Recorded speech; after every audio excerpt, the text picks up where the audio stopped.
So the question we have is several electric bulbs designed to be used on a 220 volt electric supply line.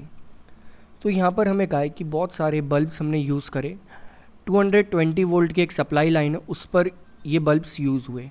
तो सबसे पहली चीज़ अगर हम इस question में देखें, दैट इज़ क्वेश्चन का सॉल्यूशन कुछ इस तरह से होगा, इसे स्टेप बाय स्टेप समझेंगे। तो सबसे पहली चीज़ तो हमें पोटेंशियल डिफरेंस ही गिवन है कि वो है 220 वोल्ट। नेक्स्ट आर रेटेड 10 वाट। तो ये जो बल्ब्स हैं इसमें से एक बल्ब का जो पावर हमें गिवन है वो यहाँ पर पावर गिवन है, दैट इज़ 10 वाट। अब ये कहा है how many lamps can be connected in parallel. अब हमें बहुत सारे लैम्प्स यहाँ पर पैरेलल कनेक्ट करने हैं।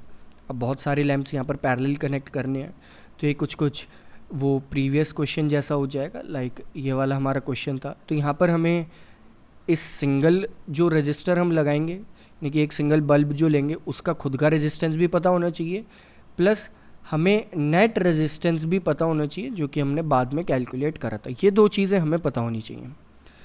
तो अगर हम देखें यहाँ पर हमें पावर तो पता है, साथ ही साथ और आगे जाके हमें क्या पता है, पोटेंशियल डिफरेंस भी पता है। फिर अगर क्वेश्चन की हम लास्ट लाइन पढ़े तो वहाँ पर क्या है 220 volt line if the maximum allowable current is 5 ampere, यानी कि आई नेट जो है वो भी हमें पता है, वो है 5 एम्पियर। अब एक चीज़ कि सभी बल्ब्स पैरेलल हैं तो पोटेंशियल डिफरेंस जो है वो कांस्टेंट होगा सभी के लिए।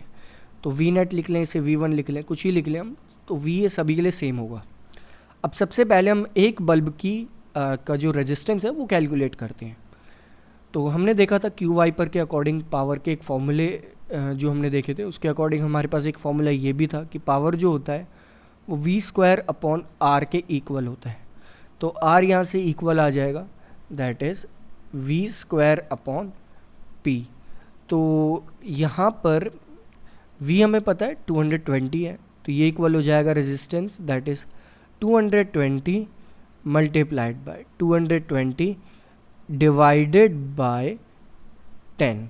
तो ये आ जाएगा हमारे पास, दैट इज़ 4840 ओम के।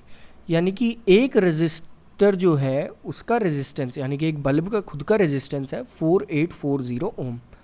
अब नेट कैलकुलेट करना है, तो ओम्स लॉ को अगर हम देखें तो उसके अकॉर्डिंग हमें ये पता है कि वी नेट जो है वो इक्वल होगा I net multiplied by R net के। तो नेट रेजिस्टेंस हम यहाँ से मिल जाएगा।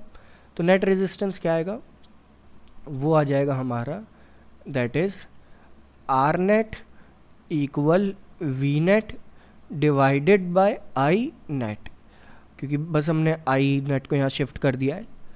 तो अब हम वी नेट देखें तो वी तो सभी के लिए अब भी सेम है, वी थोड़ी ना किसी भी एक पैरेलल कॉम्बिनेशन में चेंज होता है। तो ये आ जाएगा 220 divided by I net. Net current हमें गिवन है 5 एम्पियर, तो ये हो जाएगा हमारे पास, दैट इज़ जब हम इसे कट करेंगे 44 ओम। तो नेट रेजिस्टेंस हमारे पास आ जाएगा 44 ओम। तो प्रीवियसली भी हमने क्वेश्चन में देखा था कि अब ये सारे बल्ब्स तो सेम ही रेजिस्टेंस के हैं, तो यहाँ पर इस अकॉर्डिंग हम कह सकते हैं कि 1/R नेट जो है वो इक्वल होगा 1/R plus 1/R plus 1/R लिखें। तो इससे अच्छा हम सभी R को 1/R को कॉमन ले लें और मल्टीप्लाइड बाय n कर दें, यानी कि जितनी बार ये R लिखा गया था n उसे रिप्रेजेंट कर रहा है। और n यहाँ पर वो भी है कि कितने बल्ब्स हैं, क्योंकि जितने बल्ब्स होंगे उतनी बार तो हम 1/R लिखेंगे। तो ये आ जाएगा हमारे पास, दैट इज़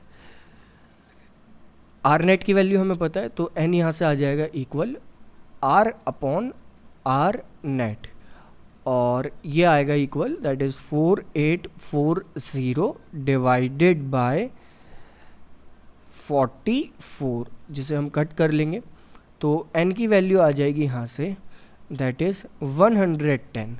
यानी कि 110 बल्ब्स जब हम पैरेलल यहाँ पर पुट करेंगे तब कुछ ऐसी कंडीशंस यहाँ पर अप्लाई हो सकती है।